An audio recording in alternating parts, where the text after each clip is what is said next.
नमस्कार बच्चों। जैसा कि मैं आपसे अब जेई मेंस का पेपर हो गया आप सबका, तो आई होप कि जेई मेंस का पेपर आप सबने बहुत अच्छे से टैकल किया या कुछ लोगों के थ्रू बहुत अच्छे से टैकल नहीं हो पाया, बट ये सब चलता है। आप लगातार किसी न किसी प्रोसेस के दौरान कुछ सीखते हैं और उसको सीख कर हम कुछ नए जो एग्ज़ाम्स हैं उन पे अच्छा करने की कोशिश करते हैं। तो इसमें ऐसा कोई परेशान होने जैसा विषय नहीं है। हाँ, ज़रूर हम कुछ समय के लिए थोड़ा डिस्टर्ब होते हैं, बट दोबारा से हमें उठना है और अच्छे से आगे वाले एग्ज़ाम पे, जो कि अभी सेकंड पार्ट है आपका, तो उसमें आप बेहतर करेंगे आई होप। लेकिन आज मैं जिस काम के लिए आया हूँ उस पर पहले बात हो जाए।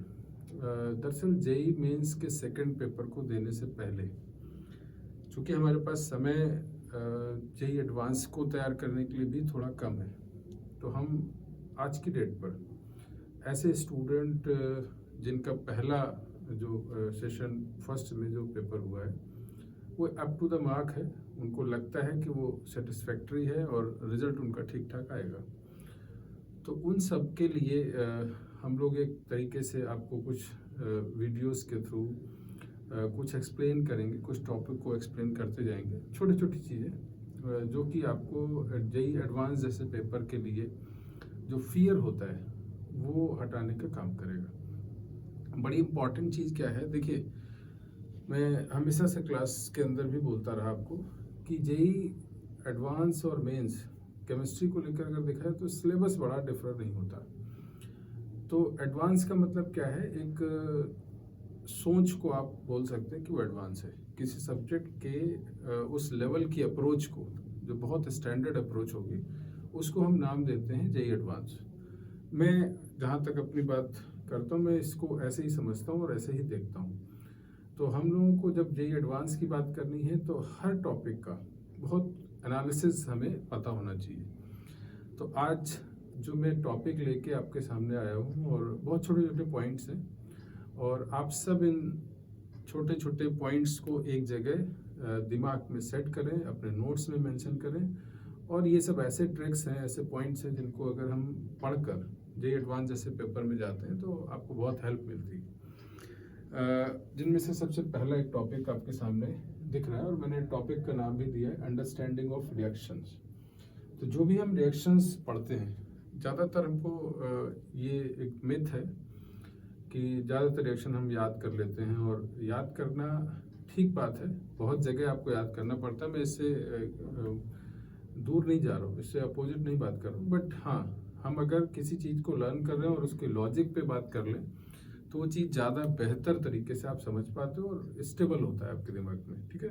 तो हम उसी तरह के रिएक्शंस की बात करेंगे, जैसा कि सबसे पहले आज जो मैं पॉइंट्स ले रहा हूँ उसमें बात कर रहा हूँ reduction of nitrate and nitrite ion.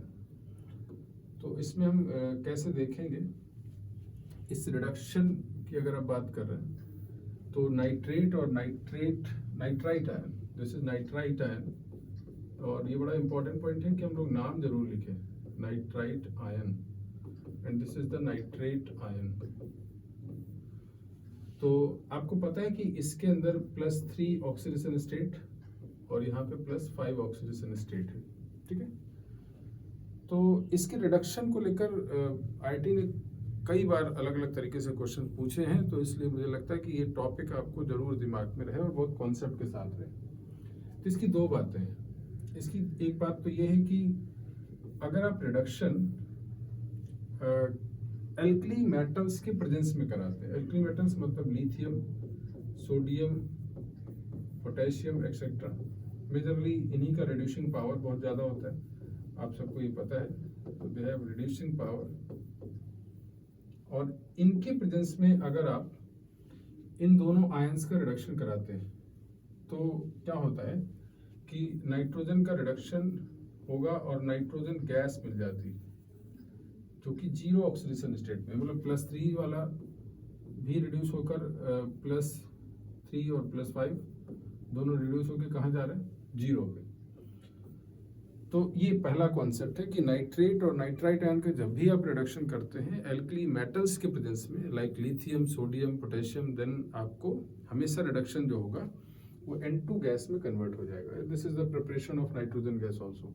जैसे इस पर जेई के क्वेश्चन आए हुए, मैं एग्जाम्पल ले लेता हूँ। जैसे NaNO2, ऑब्वियस बात है कि NO2 माइनस इंडिविजुअल तो नहीं होगा, और इसका रिएक्शन सोडियम से कराया गया। तो this is sodium which has reducing power and it converted to nitrogen gas, ठीक है।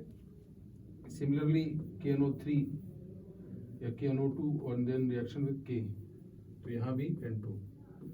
तो ये एक कॉन्सेप्ट है और बहुत इंपॉर्टेंट एग्जाम्पल है, इस बात को ध्यान रखना है।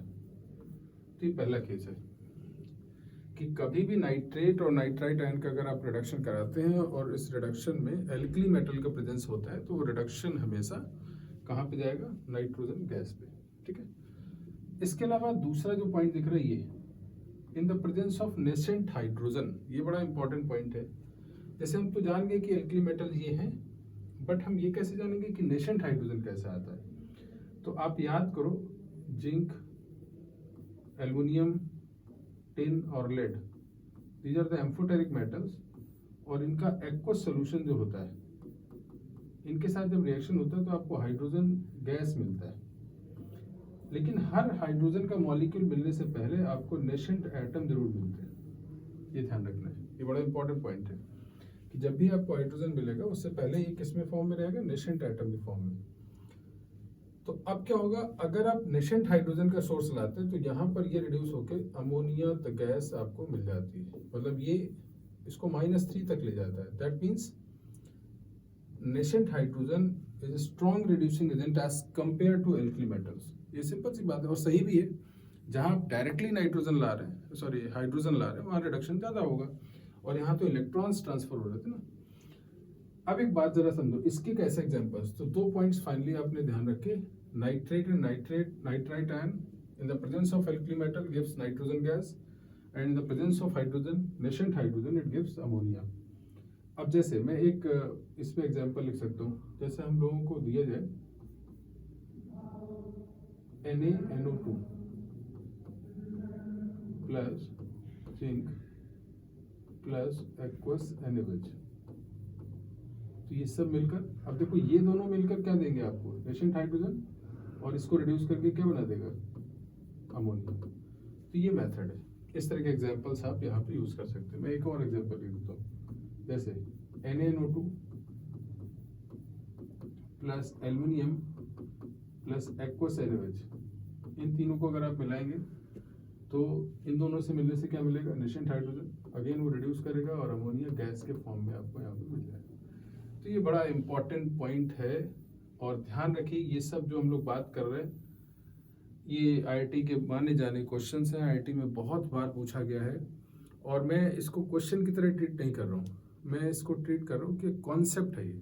तो इसको आज से आपको दिमाग में लेके चलना है कि नाइट्राइट एंड नाइट्रेट आयन, इनका रिडक्शन अगर आप एल्कली मेटल के प्रेजेंस में कराते हैं तो हमेशा रिडक्शन होगा, और नाइट्रोजन गैस मिलता है ना, N2 गैस, ये प्रिपरेशन है। और अगर आप नेसेंट हाइड्रोजन के प्रेजेंस में रिडक्शन कराते हैं तो आपको हमेशा अमोनिया गैस आपको मिल जाएगी, ठीक है। तो ये एक अच्छा कॉन्सेप्ट है। तो इस तरह के छोटे छोटे कॉन्सेप्ट और इसके साथ साथ एक प्रीवियस ईयर की प्रॉब्लम का डिस्कशन, वो हम लोग लगातार इस पर करते रहेंगे। तो आज मैं आपको ये छोटा सा कॉन्सेप्ट बता रहा हूँ कि कैसे आते हैं, और ये सब जो रिएक्शंस मैंने लिखे ये सब जेईई के पूछे हुए प्रॉब्लम्स हैं। तो इसको समझें, एक अंडरस्टैंडिंग बनाएं कि हम रिएक्शंस को सीधे लर्न न करें, समझने की कोशिश करें। और जहाँ तक आप बात करते हैं जेईई एडवांस की, तो वहाँ क्वेश्चंस जब आते हैं तो उसको समझ के ही किया जाएगा। ऐसे आप रैंडम क्वेश्चन नहीं कर पाएंगे, अदरवाइज वो माइनस में कन्वर्ट हो जाएगा, ठीक है। तो आज फिलहाल इस छोटे से कॉन्सेप्ट को आपको दिमाग में रखना है और इसको लेकर आगे कंटिन्यू रखना है। नेक्स्ट वीडियो में हम लोग किसी न किसी क्वेश्चंस को, प्रीवियस ईयर का जो क्वेश्चन है या उसका कोई कॉन्सेप्ट है उसको डिस्कस करेंगे। तब तक के लिए थैंक यू।